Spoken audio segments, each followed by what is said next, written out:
নির্বাচনী ট্রেনে বিএনপির 10 নারী প্রার্থী, জামায়াতে শূন্য।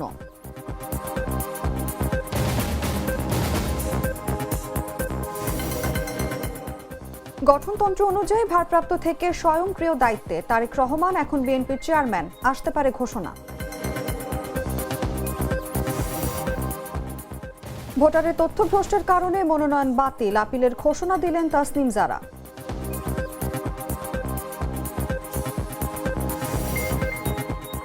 ভেনেজুয়েলার রাজধানীতে একাধিক বিস্ফোরণের শব্দ, ট্রাম্পের নৌবহর মোতায়েন ও সম্ভাব্য হামলার ঝুঁকি।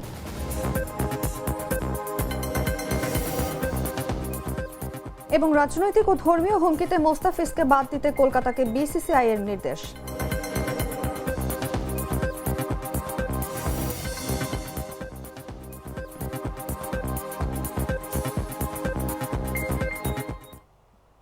এতক্ষণ শুনছিলেন সংবাদ শিরোনাম। দর্শক, আমন্ত্রণ দুপুর 3টার সংবাদে। সঙ্গে আছি আমি অনুভা বিশ্বাস। আমি তো মশলা বদলে ফেলেছি, এবার আপনিও বদলে ফেলুন। একবার প্রাণ গুঁড়া মশলা ব্যবহার করেই দেখুন। চলে যাচ্ছে বিস্তারিত খবরে। আসন্ন ত্রয়োদশ জাতীয় সংসদ নির্বাচনে নারীদের অংশগ্রহণ নিয়েও রাজনৈতিক ময়দানে আলোচনার ঝড় উঠেছে। নির্বাচন কমিশনের তথ্য অনুযায়ী 2569 জন প্রার্থীর মধ্যে মাত্র 108 জন নারী, যা মোট প্রার্থীর মাত্র 4.26%। বিএনপি তুলনামূলক বেশি নারী প্রার্থী দিয়েছে, মোট 10 জন। তবে জামায়াত ইসলামী সরাসরি কোনো নারী প্রার্থী দেননি। রাজনৈতিক বিশ্লেষকরা বলছেন, নারী প্রার্থীর হার অত্যন্ত কম হওয়ায় দলগুলোকে আরো কার্যকর উদ্যোগ নিতে হবে। বিস্তারিত জাগো ডেস্ক রিপোর্টে। আসন্ন জাতীয় সংসদ নির্বাচনে নারীদের অংশগ্রহণ নিয়ে রাজনৈতিক মঞ্চে আলোচনার তীব্রতা বাড়ছে। নির্বাচন কমিশনের তথ্য অনুযায়ী মোট প্রার্থীর মধ্যে নারীর হার মাত্র 4.26%। বিএনপি তুলনামূলকভাবে বেশি নারী প্রার্থী দিয়েছে, মোট 10 জন। তবে জামাতে ইসলামী সরাসরি কোনো নারী প্রার্থী দেয়নি। সংরক্ষিত নারী আসনে মনোনয়ন দেওয়ার প্রক্রিয়া চললেও কেন্দ্রীয় সিদ্ধান্ত অনুসারে মাঠের অসন্তোষ রয়ে গেছে। তবে জামাতে ইসলামী সরাসরি কোনো নারী প্রার্থী দেননি। দলটির সেক্রেটারি জেনারেল অধ্যাপক মিয়া গোলাম পরওয়ার জানিয়েছেন, সংরক্ষিত নারী আসনে তাদের মনোনয়ন প্রক্রিয়া চলবে। ছোট মাঝারি রাজনৈতিক দলগুলো নারী প্রার্থী রেখেছে। জাতীয় পার্টি 5 জন, গণসংহতি আন্দোলন 4 জন, আমার বাংলাদেশ পার্টি 3 জন ও গণ অধিকার পরিষদ 3 জন নারী প্রার্থী দিয়েছে। তবে জোট ভিত্তিক সমঝোতার কারণে কিছু আসন ছেড়ে দিতে হতে পারে। স্বতন্ত্র প্রার্থীও নারীর অংশগ্রহণ বাড়াচ্ছে। 40 জন নারী স্বতন্ত্র প্রার্থী হিসেবে মনোনয়নপত্র জমা দিয়েছেন, যার মধ্যে বিএনপি ও এনসিপি প্রভাবশালী। তাদের অংশগ্রহণ ভোটারদের মধ্যে ইতিবাচক বার্তা তৈরি করছে। রাজনৈতিক বিশ্লেষকরা মনে করছেন, নারী প্রতিনিধিত্ব বাড়ানো এখন নির্বাচনের বড় চ্যালেঞ্জ। রাজনৈতিক দলগুলোকে কমপক্ষে 5% নারী প্রার্থী দেওয়ার কমিশনের সুপারিশ পূরণ করতে হবে। দর্শক, নারীর নির্বাচনী অংশগ্রহণ ও জোট সমঝোতা নিয়ে আলোচনার জন্য আমাদের সঙ্গে আজ স্টুডিওতে উপস্থিত আছেন জাগো নিউজের জ্যেষ্ঠ প্রতিবেদক মফিজুল সাদিক। আপনাকে আমন্ত্রণ আমাদের আজকের আলোচনায়। আপনাকে ধন্যবাদ এখানে আমন্ত্রণ জানানোর জন্য। আমরা প্রতিবেদনটিতে যেমনটি দেখছিলাম তার উপরে ভিত্তি করে জানতে চাইবো যে আসন সমঝোতার কারণে আমরা কিন্তু দেখতে পাচ্ছি বিএনপি এবং জামায়াতে কিন্তু নারী প্রার্থীর সংখ্যা কমে যাচ্ছে। এটা আসলে দলের জনমত এবং ভোটারদের আস্থার উপর কতটা প্রভাব ফেলতে পারে বলে আপনি মনে করেন? এটা আমার প্রথম প্রশ্ন। ধন্যবাদ আপনাকে। আপনি নিশ্চয় জানেন যে আমাদের 5 আগস্টের পরে সংস্কার কমিশন হয়েছে, সেই সংস্কার কমিশনের কিন্তু একটা সুপারিশ আছে যে দলগুলো যে নমিনেশন দেবে দলের পক্ষ থেকে অন্তত 5% যেন নারী প্রার্থী থাকে। কিন্তু আমরা যেটা দেখলাম, এই 5% কেউই পূর্ণ করতে পারেনি, বরঞ্চ স্বতন্ত্র নারী প্রার্থীরা কিন্তু অনেক বেশি। এখানে বিএনপি যে প্রার্থী দিয়েছে 10 জন, এটাও কিন্তু 4.6%, মানে এরও 5% যেতে পারেনি। এরপরে আপনি দেখেন জামাত ইসলামের একটাও নেই, যদিও তারা বলেছেন যে এটা আসলে বলার অপেক্ষা রাখে না, কারণ 50% নারীর জন্য সংরক্ষিত থাকে, এটা উনি বললেও দিতে হবে, না বললেও দিতে হবে। কিন্তু আসলে আপনি দেখেন আমাদের যে মোট ভোটার, এই মোট ভোটারের মধ্যে কিন্তু অর্ধেকই আপনার প্রায় নারী। সুতরাং নারীর প্রার্থী আপনার যত বেশি হবে, নারীদের সমস্যাগুলো, নারীদের কোন কোন বিষয়গুলো আরও ডেভেলপ হওয়ার দরকার, তাদের যে কণ্ঠস্বর আরও রেজ হবে এবং সংসদে তারা নারীর প্রতিনিধিত্ব করে তাদের বিষয়গুলো বলতে পারবে। কিন্তু আপনারা দেখেন নারী প্রার্থী যদি কম হয় তাহলে তো ভোটারদের মধ্যে নারীদের মধ্যে একটা আস্থাহীনতা থাকবেই, স্বাভাবিক। কারণ এটাই তো স্বাভাবিক। আর তবে হ্যাঁ, স্বতন্ত্র কিন্তু নারী প্রার্থী অনেক মোটামুটি বেশ ভালোই। যেমন আপনাকে বলি বিএনপির সাবেকই বলবো, যেহেতু দল থেকে ওনাকে বহিষ্কার করেছে রুমিন ফারহানা, উনিও স্বতন্ত্র থেকে উনি লড়ছেন। আরও আছে যেমন তাসনিম জারা, উনিও হচ্ছে যে একটা ভালো একটা প্রার্থী, শিক্ষিত মেয়ে, লেখাপড়াও খুব ভালো। আসলে সব মেয়েদের তো আমাদের রাজনীতিতে আসা উচিত, যদিও তার মনোনয়ন পত্রটি কিন্তু আজকে বাতিলই করেছে। বাতিল হিসেবে কারণ হচ্ছে যে আপনি জানেন যে স্বতন্ত্র যদি যে কেউ দাঁড়াতে চায় তাহলে তাদের আপনার মূল যে ভোটার থাকে ওই ভোটারের একটা অংশ আপনার ওই 5,000 প্রায় ভোটারের একটা স্বাক্ষর থাকতে হয়। তো সেই স্বাক্ষর উনি দিয়েছে 5,200 বেশি দিয়েছেন, কিন্তু নির্বাচন কমিশন থেকে 10 জনকে ক্রস চেক করেছেন যে আসলে ওই মানে এটা হচ্ছে আপনার দৈব চয়নের ভিত্তিতে, সবগুলোতে ক্রস চেক করা সম্ভব হয় না। হয়তো যে কোনো একটা ফিল্ডে থেকে 10টা ভোটারের নাম করে ওরা ফিল্ডে চলে গেছে, তো 10 জনের মধ্যে নাকি 4 জন তারা স্বাক্ষর দেয়নি। এটা নির্বাচনের কমিশনের ভাষা। যদিও তাসনিম যারা উনি বলেছেন উনি আপিল করবেন, ওনার আরও সুযোগ আছে, নির্বাচন কমিশনে উনি আপিল করতে পারবেন। নির্বাচন কমিশন যদি না দেয় উনি হাইকোর্টে যেতে পারবেন, মানে ওনার এখনও পথ কিন্তু খোলা আছে। তারপরে আমি বলবো যে নারীদের অংশগ্রহণ আরও বেশি হওয়া উচিত, মানে আরও বেশি বেশি করে ওনার প্রার্থীতে দেওয়া উচিত। আর আপনার তো বললাম যে 10 জন নারী বিএনপির দিয়েছেন, তার মধ্যে আপনার উল্লেখযোগ্য যদি আমি বলি শামা ওবায়দ আছেন, ওনার পিতা বিএনপির সাবেক জেনারেল সেক্রেটারি। এরপরে ইলিয়াস হোসেন বিএনপির সাবেক সাংগঠনিক সম্পাদক, যিনি গুম হয়েছিলেন, ওনার স্ত্রীকে দিয়েছেন। এরপরে খুবই সম্ভ্রান্ত পরিবার চৌধুরী কামাল ইবনে ইউসুফ, ওনার মেয়েকে দিয়েছেন। এরপরে আপনার হচ্ছে যে যশোরে একজনকে দিয়েছেন, তার স্বামীকে গুম করা হয়েছে, সাবরিনা। তো এরকম নারীদের 10 জন, তো আমি বলবো যে 10 জনও কিন্তু অপ্রতুল, আরও বেশি হওয়া উচিত। এটা আমার মানে একদমই তাই, নিজের ধারণা। এবং আমরা যেমনটা দেখতে পাচ্ছি জামায়াত কিন্তু সরাসরি কোনো নারী প্রার্থী দেয়নি, যদিও বলেছে যে সংরক্ষিত আসনে তারা মনোনয়ন দেবে। এতে আসলে ভোটারদের কাছে তাদের ভাবমূর্তি কতটা প্রভাবিত হতে পারে বলে আপনি মনে করেন? হ্যাঁ, নারী প্রার্থীদের মধ্যে তো একটা মানে ইতিবাচক মনোভাবটা না থাকাটাই স্বাভাবিক, কারণ যেহেতু নারীদের প্রার্থী নাই। আর আসলে ওনাদের তো সব দলের এক এক একটা আইডিওলজি, তারা হয়তো কোন ফরম্যাটে তারা এটা চিন্তা করেছে, এটা ওনাদের মানে এটা ওনাদের বিষয়। তবে নারীদের প্রার্থী দেওয়া আমার মনে হয় উচিত সরাসরি ভোটের মাধ্যমে। আর সংরক্ষিত তো আপনার ওটা আপনার দিতেই হবে, কারণ 50টা হচ্ছে যে আপনার সংরক্ষিত আসন থাকে। তো আপনি যতগুলো সিট পাবেন সেই সিট অনুযায়ী আপনার ওখান থেকে আপনার কোঠায় যেটা পাওয়া যায় আর কি।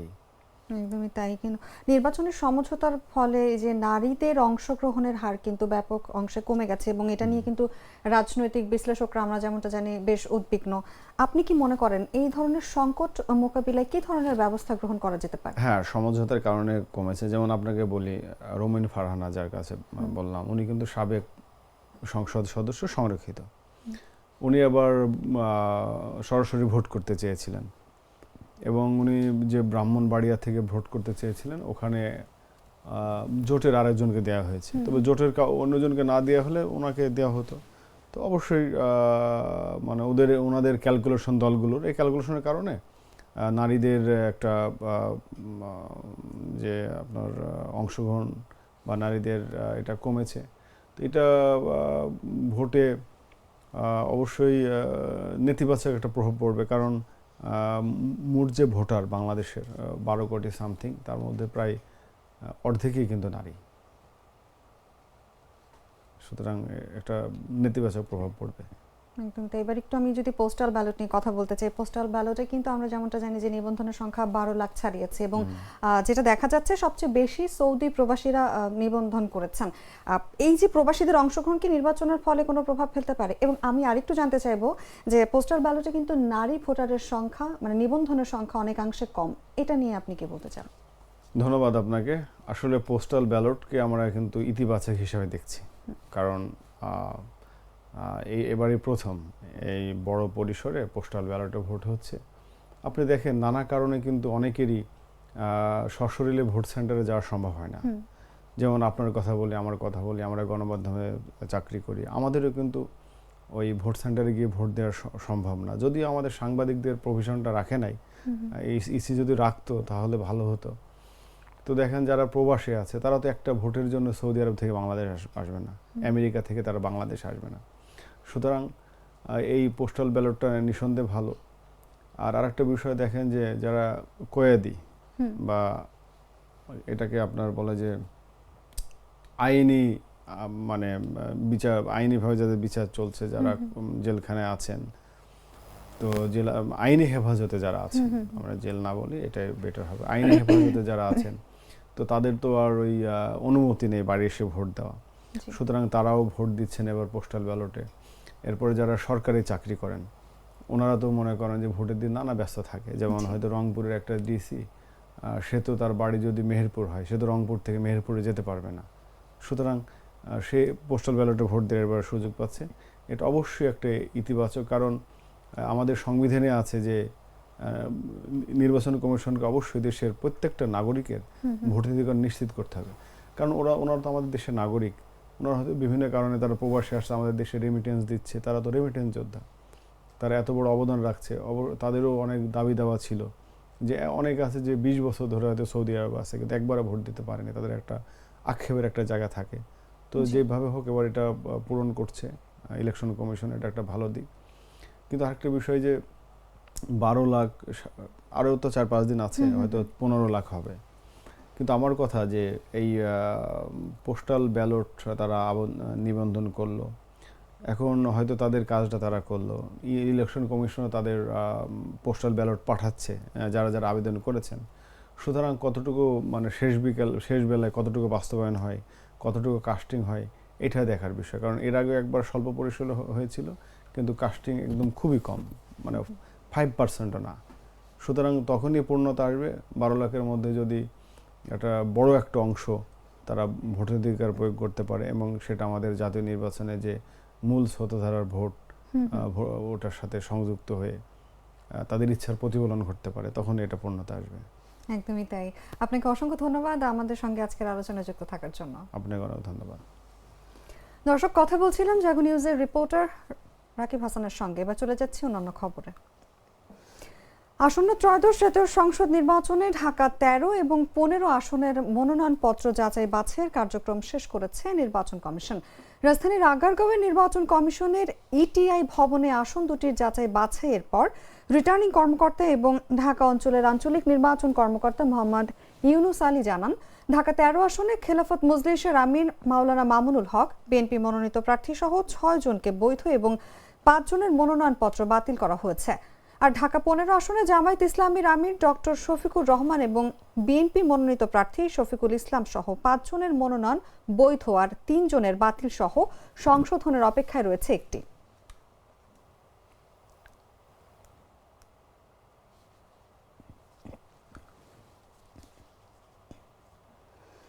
বিএনপি চেয়ারপারসনের পদ এখন শূন্য।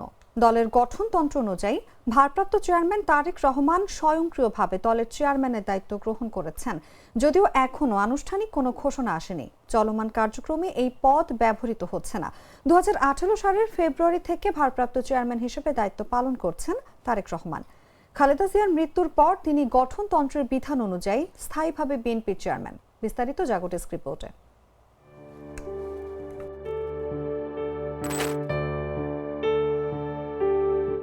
খালেদা জিয়ার মৃত্যুর কারণে বিএনপির চেয়ারপারসনের পদ শূন্য হয়ে গেছে।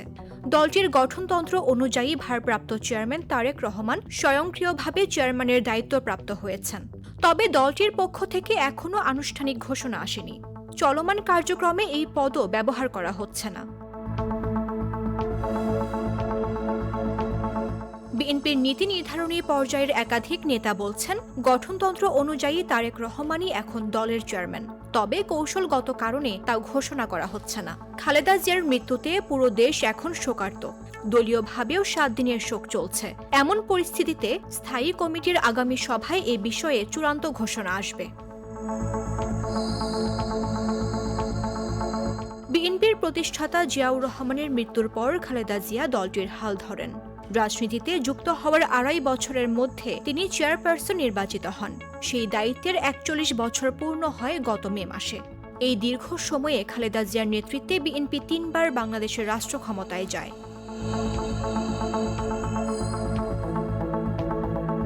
2018 সালের 8 ফেব্রুয়ারি খালেদা জিয়া কারাগারে যাওয়ার পর গঠনতন্ত্র অনুযায়ী বিএনপির senior vice chairman Tarique Rahman ভারপ্রাপ্ত চেয়ারম্যান হিসেবে দায়িত্ব পান। বিএনপির গঠনতন্ত্রের 7 গ ধারায় দলের সিনিয়র ভাইস চেয়ারম্যানের কর্তব্য, ক্ষমতা ও দায়িত্বের উপধারা 2 অনুযায়ী চেয়ারম্যানের সাময়িক অনুপস্থিতিতে তিনি দলের ভারপ্রাপ্ত চেয়ারম্যান হিসেবে চেয়ারম্যানের সমুদয় দায়িত্ব পালন করবেন। এই ধারার নিয়মে তারেক রহমান 2018 সালের ফেব্রুয়ারিতে ভারপ্রাপ্ত চেয়ারম্যান হন। সেই থেকে তিনি এ দায়িত্ব পালন করছেন। এখন খালেদা জিয়ার মৃত্যুতে গঠনতন্ত্রের 7 গ ধারায় দলের সিনিয়র ভাইস চেয়ারম্যানের কর্তব্য, ক্ষমতা ও দায়িত্বের উপধারা 3 অনুযায়ী চেয়ারম্যান হয়েছেন। সেখানে বলা হয়েছে, যে কোনো কারণে চেয়ারম্যানের পদ শূন্য হলে সিনিয়র ভাইস চেয়ারম্যান বাকি মেয়াদের জন্য চেয়ারম্যানের দায়িত্ব পালন করবেন এবং গঠনতন্ত্র অনুযায়ী পরবর্তী চেয়ারম্যান নির্বাচিত হয়ে দায়িত্ব গ্রহণ না করা পর্যন্ত তিনি চেয়ারম্যানের দায়িত্বে বহাল থাকবেন। গঠনতন্ত্রের এই বিধানের কারণে বিএনপির চেয়ারম্যান হিসেবে তারেক রহমানের নিযুক্তির জন্য আলাদা কোনো ঘোষণা দেওয়ার দরকার নেই। যদিও দলের বিভিন্ন সংবাদ বিজ্ঞপ্তিতে এখনও তারেক রহমানকে ভারপ্রাপ্ত চেয়ারম্যান হিসেবেই উল্লেখ করা হয়েছে।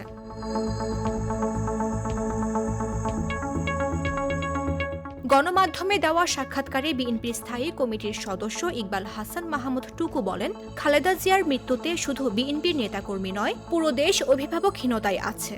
তার ছেলে তারেক রহমানও শোকে মুহ্যমান। এরকম পরিস্থিতিতে দলের পদ পদবি নিয়ে কারো কোনো চিন্তা নেই। তবে অবশ্যই তারেক রহমান এখন দলের চেয়ারম্যান। মামদুহা রাইসা, জাগো নিউজ। ত্রয়োদশ জাতীয় সংসদ নির্বাচনে ঢাকা 15 আসনে বাংলাদেশ জামায়াতে ইসলামীর আমির ডক্টর শফিকুর রহমানের মনোনয়নপত্র বৈধ ঘোষণা করা হয়েছে। শনিবার রাজধানীর আগারগাঁওয়ে নির্বাচনী প্রশিক্ষণ ইনস্টিটিউটে মনোনয়নপত্র যাচাই বাছাই শেষে তার মনোনয়নপত্র বৈধ ঘোষণা করেন রিটার্নিং কর্মকর্তা মোহাম্মদ ইউনুস আলী। জামায়াত আমিরের জমা দেওয়া হলফনামা সহ প্রয়োজনীয় নথিপত্র যাচাই বাছাইয়ে কোনো ধরনের ত্রুটি পাননি রিটার্নিং কর্মকর্তা। এছাড়া তার বিরুদ্ধে কোনো অভিযোগ পাওয়া যায়নি। ফলে তার মনোনয়নপত্র গ্রহণ করে প্রার্থিতা বৈধ ঘোষণা করা হয়। তফসিল অনুযায়ী প্রার্থিতা প্রত্যাহারের শেষ দিন 20 জানুয়ারি। চূড়ান্ত প্রার্থী তালিকা প্রকাশ করে 21 জানুয়ারি দেওয়া হবে প্রতীক বরাদ্দ। নির্বাচনী প্রচারণা 22 জানুয়ারি থেকে শুরু হয়ে চলবে 10 ফেব্রুয়ারি পর্যন্ত। 12 ফেব্রুয়ারি হবে ভোট গ্রহণ।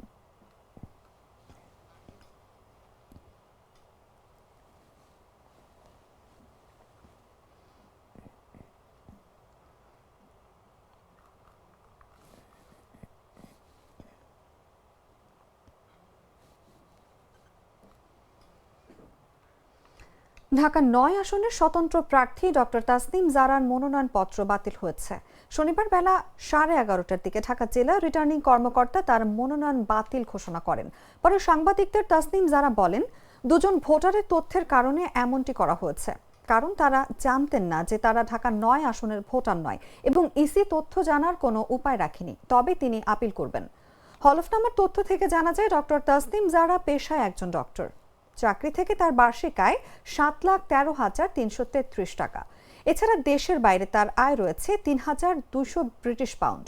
তিনি আয়কর হিসেবে পরিশোধ করেছেন 34,057 টাকা।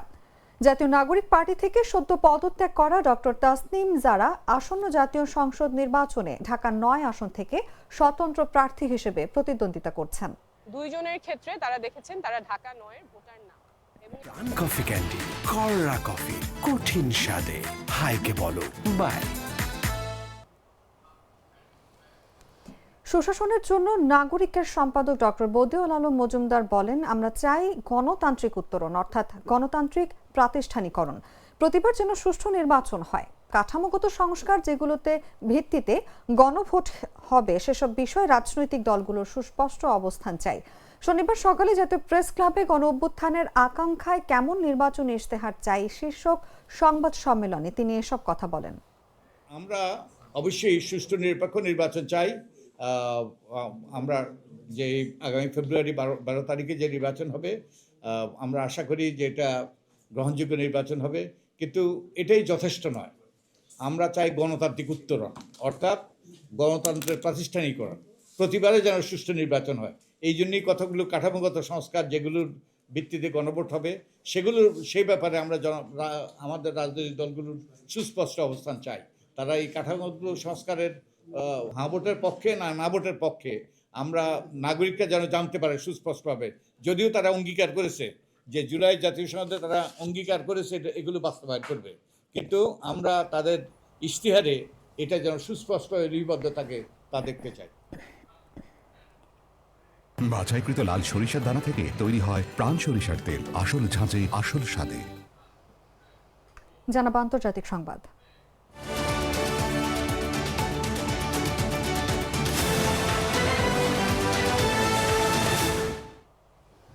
ভেনেজুয়েলার রাজধানী কারাকাসে শনিবার গভীর রাতে একাধিক জোরালো বিস্ফোরণের শব্দ শোনা গেছে। রাত 2:15 পর্যন্ত বিস্ফোরণের শব্দ শোনা যাচ্ছিল, তবে সঠিক অবস্থান নিশ্চিত করা যায়নি।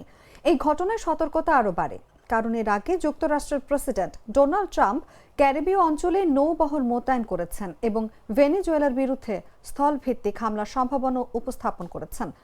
সোমবার ট্রাম্প দাবি করেন যুক্তরাষ্ট্র ভেনেজুয়েলার মাদকবাহী নৌযানের সঙ্গে যুক্ত একটি ডকিং এলাকা লক্ষ্য করে ধ্বংস করেছে, তবে এটি সামরিক বাহিনী নাকি সিআইএ পরিচালিত অভিযান তা স্পষ্ট করেননি। ভেনেজুয়েলার প্রেসিডেন্ট নিকোলাস মাদুরো হামলা নিশ্চিত বা অস্বীকার করেননি। তিনি বলেন, যুক্তরাষ্ট্রের চাপের পরও সহযোগিতার বিষয়ে উন্মুক্ত আছেন। ট্রাম্প প্রশাসন মাদুরোর বিরুদ্ধে মাদক কার্টেল পরিচালনার অভিযোগ তুলেছে, যদিও মাদুরো এসব অস্বীকার করেছেন। যুক্তরাষ্ট্র দেশটির আকাশ সীমা বন্ধ, নিষেধাজ্ঞা আরোপ এবং তেল বোঝাই ট্যাঙ্কার জব্দের মাধ্যমে চাপ বাড়াচ্ছে। গত কয়েক সপ্তাহে যুক্তরাষ্ট্রের নৌবাহিনী বহু নৌযানে হামলা চালিয়েছে। 30টির বেশি অভিযানে অন্তত 107 জন নিহত হয়েছেন।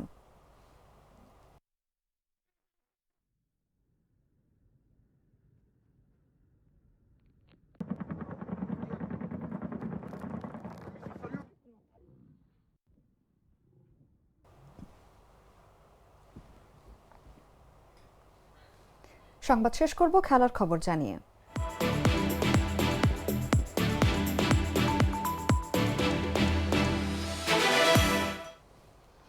বাংলাদেশের একমাত্র ক্রিকেটার হিসেবে এবারের আইপিএলে দল পেয়েছিলেন মোস্তাফিজুর রহমান। কলকাতা নাইট রাইডার্স দলে ফিরিয়েছিল তাকে।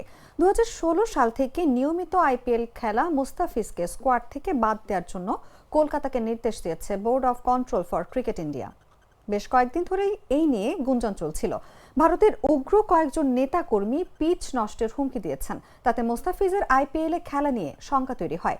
আজ শনিবার গুয়াহাটিতে বিসিসিআই সচিব দেবজিৎ সাইকিয়া ভারতের বার্তা সংস্থা এএনআইকে নিশ্চিত করেছেন যে বিসিসিআই কলকাতাকে নির্দেশ দিয়েছে মোস্তাফিজকে ছেড়ে দিতে। বিসিসিআই সচিব বলেন, সাম্প্রতিক পরিস্থিতির কারণে ফ্র্যাঞ্চাইজিটিকে নির্দেশ দেওয়া হয়েছে তারা যেন মোস্তাফিজুর রহমানকে ছেড়ে দেয়। এক্ষেত্রে যদি তারা চায় তাহলে বিকল্প খেলোয়াড় অন্তর্ভুক্ত করার অনুমতি দেওয়া হবে।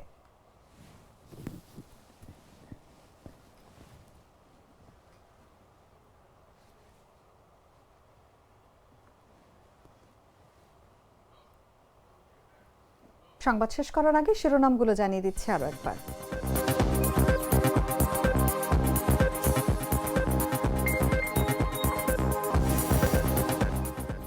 নির্বাচনী ট্রেনে বিএনপির 10 নারী প্রার্থী, জামায়াতের 0।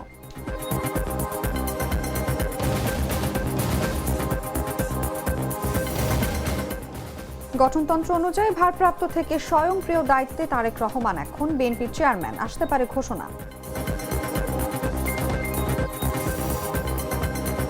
ভোটারের তথ্য ভ্রষ্টের কারণে মনোনয়ন বাতিল, আপিলের ঘোষণা দিলেন তাসনিম জারা।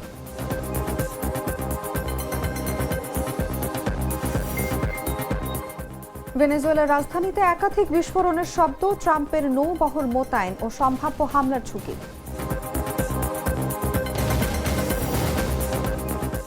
এবং রাজনৈতিক ও ধর্মীয় হুমকিতে মোস্তাফিজকে বাদ দিতে কলকাতাকে বিসিসিআই এর নির্দেশ।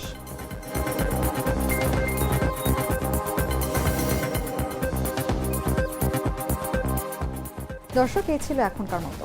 এরপর বিকেল 5টায় দেখবেন দেশজুড়ে সংবাদ। প্রতি মুহূর্তে সর্বশেষ খবর জানতে ভিজিট করুন jagonews24.com। ফলো করুন আমাদের ভেরিফাইড ফেসবুক পেজ এবং সাবস্ক্রাইব করুন জাগো নিউজের ইউটিউব চ্যানেল। ধন্যবাদ সবাইকে।